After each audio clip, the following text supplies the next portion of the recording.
বন্ধুরা, সুখ দুঃখ আমাদের জীবনের একটি অংশ। মানুষের জীবনে দুঃখের পরে সুখ অবশ্যই আসে, বিশেষ করে শনিদেবের সাড়ে সাতিতে সর্বশান্ত হওয়া ব্যক্তিদের উপর শেষ পর্যায়ে শনিদেবের আশীর্বাদ অবশ্যই বর্ষিত হয়। এটি তাদের ভবিষ্যৎ জীবনের পথ প্রশস্ত করে।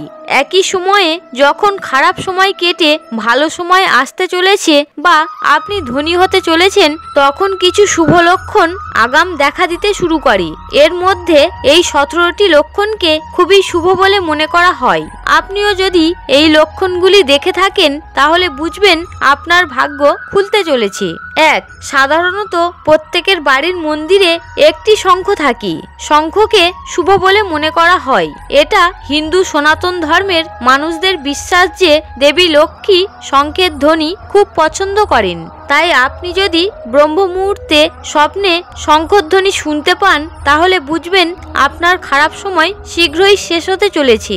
2.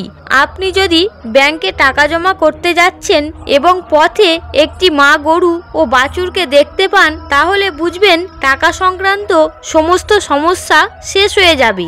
জ্যোতিষশাস্ত্র অনুসারে আপনি যদি কখনো স্বপ্নে কাউকে টাকা বা চেক দিতে দেখেন তাহলে বুঝবেন খুব শীঘ্রই আপনি প্রচুর অর্থ পেতে চলেছেন। 3. আপনি যদি বেশ কয়েকদিন ধরে আপনার বাড়ির বাইরে দেবী লক্ষ্মীর বাহন পেঁচাকে দেখতে পান তাহলে ধরে নিন যে আপনার বাড়িতে মা লক্ষ্মীর আগমন ঘটতে চলেছে এবং আপনি শীঘ্রই প্রচুর সম্পদ পাবেন। 4. আপনি যদি আপনার স্বপ্নে তারা দেখেন তবে এর অর্থ আপনি কোনো সুখবর পেতে চলেছেন বা পরিবারের কোনো সদস্য ব্যবসায় লাভ করতে চলেছেন। নিজেকে কবরস্থানে বা শ্মশানে দেখার অর্থ হলো আপনি শীঘ্রই সম্মান পাবেন এবং ধার দেওয়া টাকা ফেরত পাবেন। 5. প্রায়শই হিন্দু বাড়িতে লোকেরা সকালে ঘুম থেকে উঠে প্রথমে ঝাড়ু দেয়, কারণ দেবী লক্ষ্মী পরিষ্কার ঘরে আসেন। ঝাড়ুর সঙ্গে দেবী লক্ষ্মীর গভীর সম্পর্ক রয়েছে। এমন পরিস্থিতিতে আমরা যদি খুব ভোরে বাড়ির বাইরে যাই এবং কাউকে ঝাড়ু দিতে দেখি তাহলে বুঝবেন দেবী লক্ষ্মী খুব শীঘ্রই আপনার প্রতি সদয় হতে চলেছেন। 6. আপনি যদি কোনো কাজে বাইরে যাচ্ছেন এবং পথে আপনি একটি কুকুরকে তার মুখে নিরামিষ খাবার বা রুটি নিয়ে যেতে দেখেন তবে এটি ইঙ্গিত দেয় যে আপনি কোথাও থেকে অর্থ লাভ করতে চলেছেন। 7. আপনি যদি স্বপ্নে নিজেকে আত্মহত্যা করতে দেখেন আপনি ভয় পেতে পারেন, তবে ভয় পাওয়ার কোনো কারণ নেই।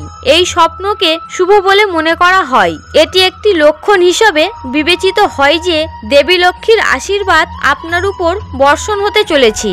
8. শাস্ত্র অনুসারে শরীরের ডান অংশে হঠাৎ করে কেঁপে ওঠাকে শুভ বলে মনে করা হয়।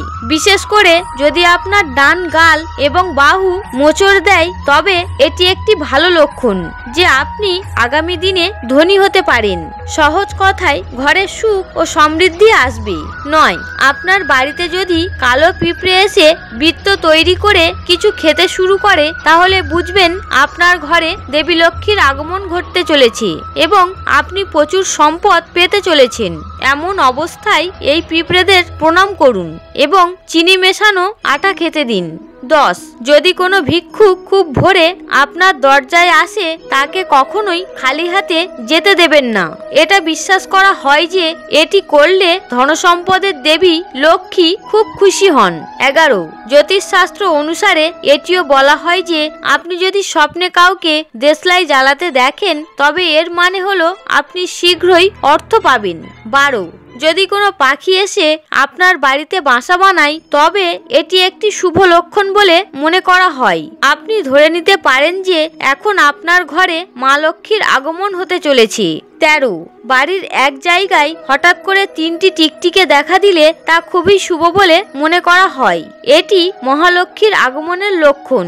এটিও বলা হয় যে যদি টিকটিকি একে অপরকে তাড়া করতে দেখা যায় তবে এটি বাড়ির উন্নতির লক্ষণ।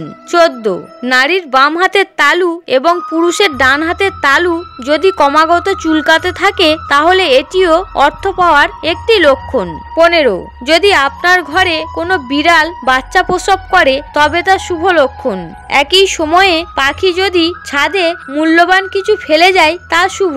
এর মানে হলো শীঘ্রই আপনার ঘরে সুখ আসতে চলেছে। 16 স্বপ্নে উটকে দেখলে বুঝবেন খুব শীঘ্রই কোথাও থেকে টাকা পাবেন।